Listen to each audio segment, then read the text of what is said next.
Prostate cancer affects 1 in 6 men. It is the most common non-skin cancer in America. But when found in the early stages, prostate cancer is not a death sentence and is very treatable. Dr. Bradley Hupp from Gulf Coast Medical Group is here to tell us that, I love this, real men get checked. And ladies, we all know it's our job to push those men to the doctor. But let's start with the basics. So for those of us who do not have one, what is a prostate? Yes.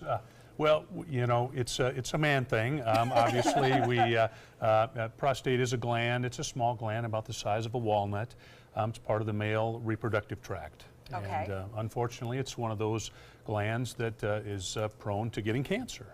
And highly prone. I mean, some of the statistics I've seen as men age, this becomes almost a more often than not situation. That's correct. I mean, you said 1 in 6 men will get prostate cancer. That's a lot.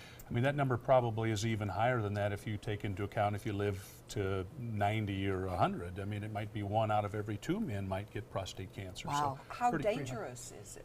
Well, you know, on the spectrum, it's if you catch it early, like a lot of cancers, it's one of these cancers that the survivability is 99%. Oh, wow. So there's definitely good news. So it's just catching it. Absolutely, you All bet. right, let's talk about risk factors. Since it is so prevalent, what puts us at risk? Yeah. Well, probably the biggest risk is age. I mean, it's a disease of older men, okay? 50 and over for sure, 65 and over probably even more so. So if you're a young man, not very likely. But the age is by far the biggest risk. So if we don't want to cure that. Well, no, yeah, no. We want you to live a long time. And as we're living longer, we're seeing more prostate cancer develop. But so age is the big thing. Race is the next risk. African American men are actually higher than Caucasian. So we see a lot more in the black race. Family history is a big one too. If it runs in your family, let's say your dad had prostate cancer or your brother, then your risk is higher.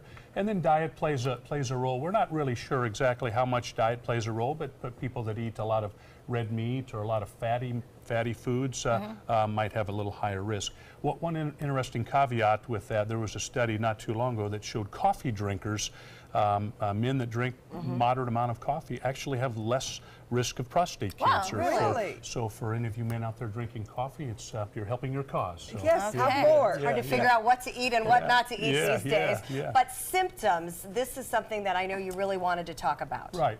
Well, the take-home message here for men that are listening is there really are no symptoms. I mean, early on, the symptoms are none. You can feel fine and have prostate cancer. Wow. The symptoms really don't develop until it's advanced. As the cancer starts to push on your prostate, you might notice blood in your urine. You might notice maybe difficulty passing your urine. Maybe you're getting up at nighttime to go to the bathroom a little more. Obviously, if it spreads, if it gets into your bones, you could have, advanced pain in your bones. It could push on nerves that go down your legs, numbness in your legs and feet. And anything related to your bladder and your bowel could be a symptom also. So it seems to me the takeaway is if it's typically asymptomatic, the only thing to do is what? Get checked. Get checked. That's right. Yes. Yeah. And that's the big thing. You know, if you're a man out there listening, or you're a woman that's got a husband or a boyfriend, get him in. Get him to the doctor. Get a checkup, and we're going to be able to catch prostate cancer before it's a problem. I mean, it's a curable disease. But ignoring it makes a problem. That's correct. Yes. All right. Good advice. Thank you, Dr. Hupp. To get more information about Dr. Hupp, you can certainly find him on the Gulf Coast Medical Group website at gulfcoastmedicalgroup.com. Coming up next, we'll learn how to pick the perfect Christmas tree.